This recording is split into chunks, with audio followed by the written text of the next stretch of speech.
তো অনেক বড় উড়ে না মারে চারো কিনে উড়ে গেছে হানি উড়ানে দেয়া কাটো হানি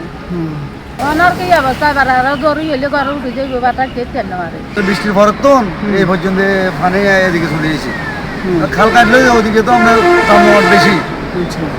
এই কারণে তো আমাদের তো মনে হয় না আজকে কয়েকটা বছর পর্যন্ত আমরা এই কষ্ট করি পানির ভিতরে মানে আরেকটু হলে তো ঘরে উঠে যাবো ঘরে উঠে থাকার কোনো উপায় নেই গতবার এরকম পানি উঠে আমরা সবাই গেছি মিরিশ্বরে কিচ্ছু করার নেই এখন এরা তো মনে করেন আবুতরের দিকে খালের মাঝখানে ঘর বাড়ি বান্ধি দোকান করি এরা তো সব নাড়ি লেছে দুর্ঘটনা কয় না যে তিনি চুলাইতে বাতা চলে না আটা বাতা খাইতে হেরে কিন না আটা কোনটা যাব কাইলে দুহুরিয়া তো রুশে হানি কাইলে দুহুরিয়া তো রুশে না বাতরা দেনা না পুরো গলা কান্দে মঙ্গে কি অবস্থা হানি এরি আর কি যে ওনাটা তো খাইতে মরে মানুষের চরম ভোগান্তি হয় পানি ওঠার কারণে এটা মূল কারণটা হলো আমাদের গোবনিয়া খালটা এই গোবনিয়া খালটার পরিপূর্ণ উন্নয়ন না হওয়া বাঁধ নির্মাণ না হওয়ার জন্য এটা প্রতি বছর পাহাড়ি ঢলে ভাঙে আর মানুষ এখানে বন্যায় প্লাবিত হয় মানুষের জনভোগান্তি প্রচুর পরিমাণে হয়ে দাঁড়ায় মানুষ অনেক কষ্ট পায় মাঠের অলরাউন্ডার আমি আর ঘরের allrounder Tylox Tylox toilet cleaner clean মানেই টাইলক্স আমাদের আসলে প্রতিবারই বর্ষা যখনই হয় ভারী বৃষ্টির কারণে বারবারই পানি এই রোড আমাদের আব্দুল লতিফ শিকদার সড়ক বা আশেপাশে যে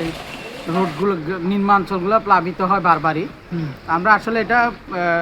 হয়তো ওই যে আমরা যতদূর জানি ওই গোবনিয়া খাল যেটা বারবার সেটা ভাঙ্গনের মুখে পড়ে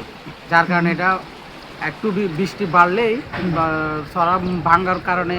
এই পানি বাড়ে পাশাপাশি এলাকা প্লাবিত হয় গত বছর আমাদের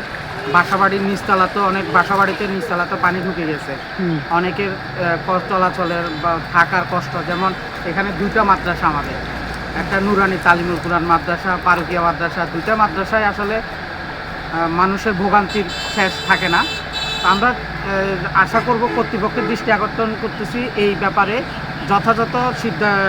সময়োপযোগী সিদ্ধান্ত নেওয়ার জন্য প্রচুর বৃষ্টি হয়েছে বৃষ্টির কারণে তো এই সমস্যা